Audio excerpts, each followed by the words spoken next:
Hello dear student, welcome to my YouTube channel Ajit Saini.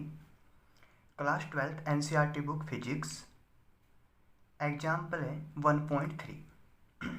एक cup जल में कितने धन तथा ऋण आवेश होते हैं।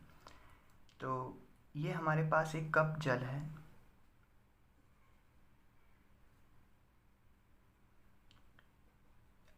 इसमें भरा हुआ है जल, ठीक है।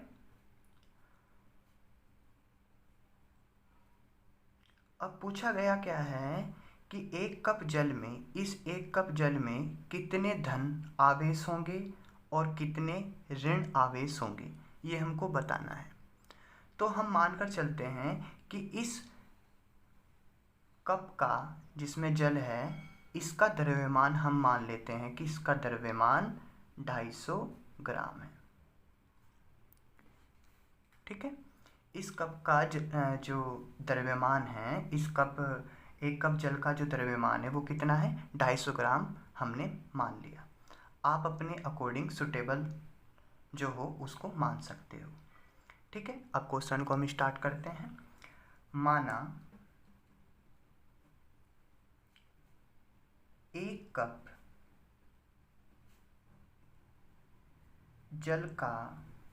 जल का द्रव्यमान इक्वल टू 250 ग्राम।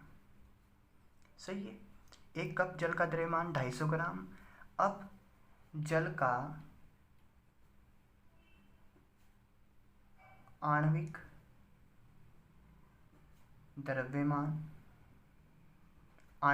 बोले तो अणुभार क्या होता है, H2O, हाइड्रोजन का परमाणु भार 1 होता है। कितने परमाणु है इसमें, 2, तो 2 की मल्टीप्लाई 1 के साथ, प्लस ऑक्सीजन का कितना होता है परमाणु भार 16, तो ये आ गया 18, ठीक है। तो जल का आणविक द्रव्यमान कितना होगा, 18 ग्राम। हमको ये बताना कि इस कप जल में कितने धनावेश होंगे और कितने ऋणावेश होंगे, ठीक है डियर स्टूडेंट। तो 18 ग्राम जल में, इस 18 ग्राम जल में अणुओं की संख्या कितनी होती है, 6.02 क्रॉस 10⁻23 अणु। इसको बोलते हैं एवोगाद्रो संख्या। 18 ग्राम जल में अणुओं की संख्या कितनी है, इतनी है। तो 1 ग्राम जल में कितनी होगी, 1 ग्राम जल में अणुओं की संख्या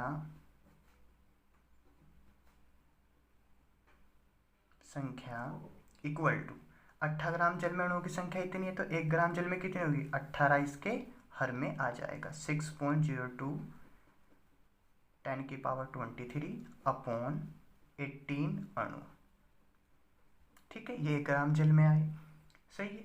लेकिन हमारे पास एक कप जल का द्रव्यमान कितना है, 250 ग्राम। तो 250 ग्राम जल में अणुओं की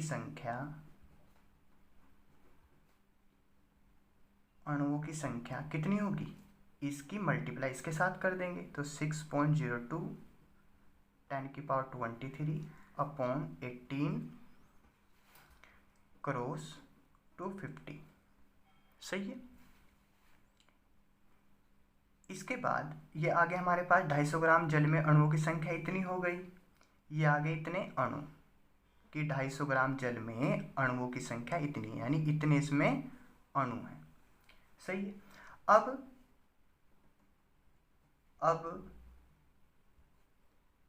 जल के एक अणु में इलेक्ट्रॉन की संख्या कितनी होगी, जल के एक अणु में इलेक्ट्रॉनों की संख्या कितनी होगी, जल के एक अणु में इलेक्ट्रॉनों की संख्या कितनी होगी, इक्वल टू, जल के एक अणु में, जल का एक अणु मान लिया हमने H2O है, ठीक है। जल का ये एक अणु है H2O, इसमें इलेक्ट्रॉन कितने होंगे भाई? हाइड्रोजन का परमाणु क्रमांक कितना होता है? 2 होता है, लिख लिया भाई। ठीक है, सॉरी, हाइड्रोजन का परमाणु क्रमांक कितना होता है? 1 होता है। कितने परमाणु इसमें? 2, तो 1×2, सही, प्लस ऑक्सीजन का परमाणु क्रमांक कितना होता है? 8, तो कितना आ गया? 2 + 8 = 10। तो जल के एक अणु में इलेक्ट्रॉन की संख्या कितनी होगी? 10, सही है। अब 1 ग्राम जल में अणुओं की संख्या हमारे पास 250 ग्राम जल में 1 ग्राम जल में अणुओं की संख्या इतनी थी, 250 ग्राम जल में अणुओं की संख्या इतनी थी, 6.02 × 10⁻23/18 × 250 अणु, इतने अणु थे। ये जल के एक अणु में इलेक्ट्रॉन की संख्या 10 है, तो इतने अणु में इलेक्ट्रॉन की संख्या कितनी होगी वो लिख लेते हैं। जल के 6.02 10⁻20 जल के 6.02 × 10⁻23/18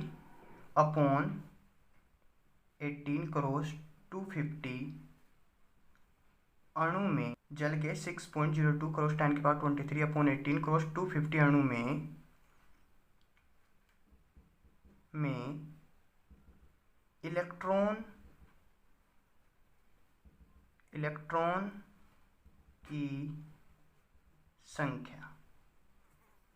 इलेक्ट्रॉन की संख्या कितनी होगी भाई?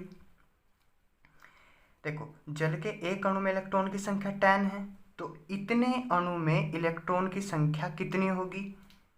10 × 6.02 10⁻23/18 × 250, सही है। जल के इतने अणु में इलेक्ट्रॉन की संख्या इतनी होगी। मान लो आप इसको कुछ मान लो इसको y मान लो या x मान लो, ये x है, तो इतने x अणु में इलेक्ट्रॉन की संख्या कितनी होगी? 10x होगी। तो 10x, x कितना? ये वाला, तो 10 की मल्टीप्लाई इसके साथ हम कर देंगे। ठीक है, अब इसके बाद इतने हमारे पास इलेक्ट्रॉन की संख्या आ गई, यानी ये n आ गया हमारे पास। तो आवेश के क्वांटमीकरण से क्या होता है? आवेश के क्वांटमीकरण से, ये हम जानते हैं आवेश का क्वांटमीकरण क्या होता है? Q = Ne। आवेश के क्वांटमीकरण से हम जानते हैं कि क्या होता है? Q = Ne। तो दिस इम्प्लाइज Q = N कितना हमारे पास? 10 × 6.02 × 10⁻23/18 × 250, और E एक इलेक्ट्रॉन पर आवेश कितना होता है? 1.6 × तो Q = Ne, Q = 10 × 6, N हमारे पास क्या है? इलेक्ट्रॉन की संख्या ये इतनी है, और E इलेक्ट्रॉन पर आवेश कितना होता है? 1.6 × 10⁻⁻19 कूलाम, सही है। अब जैसे ही अपन इसको सोल्व करेंगे तो सोल्व करके आएगा 1.34 × 10⁻7 कूलाम। आप इसको सोल्व कर सकते हो आसानी से। ठीक है, तो ये क्या आया हमारे पास? ये आया 1 कप जल में, अतः 1 कप जल में 1 कप जल में कुल 1 कप जल में कुल ऋण आवेश = 1.34 × 10⁻7 कूलाम, सही है। अब जब हमने यहाँ पर ऋण आवेश लिख दिया, तो यहाँ पर ज़रूरत नहीं है कि आप यहाँ पर क्या लिखो? माइनस लिखो। अब हमको क्या बताना? देखो, इसने क्वेश्चन में बोला था कि 1 कप जल में कितने धन तथा ऋण आवेश है, तो हमने ऋण आवेश तो निकाल लिए, इतने होंगे, लेकिन अब हमको क्या निकालना होगा? धन आवेश। अब हम ये अच्छी तरह से जानते हैं कि किसी अणु में इलेक्ट्रॉन की संख्या प्रोटॉन की संख्या के बराबर होती है, चूँकि हम जानते हैं कि किसी अणु में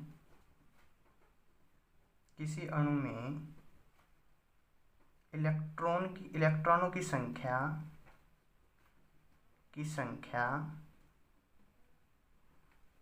प्रोटॉनों की संख्या के प्रोटॉनों की संख्या के बराबर होती है। ये हम अच्छी तरह जानते हैं। तो जितने इलेक्ट्रॉन होंगे उतने ही प्रोटॉन होंगे। सही है। इलेक्ट्रॉन हमारे पास कितने थे? इलेक्ट्रॉन की संख्या n कितनी आई थी हमारे पास? ये वाली थी। तो इतने ही प्रोटॉन होंगे। प्रोटॉन बस प्लस में होंगे, ठीक है ना, लेकिन परिमाण में दोनों आपस में बराबर होते हैं। तो इसलिए कुल ऋण आवेश व कुल धन आवेश परिमाण में समान होता है। सही है। अब जितने ये क्यों आया हमारा माइनस में, क्योंकि हमने लिख दिया कुल ऋणावेश ही आया माइनस में। अब इतने ही प्लस में क्या होगा आवेश?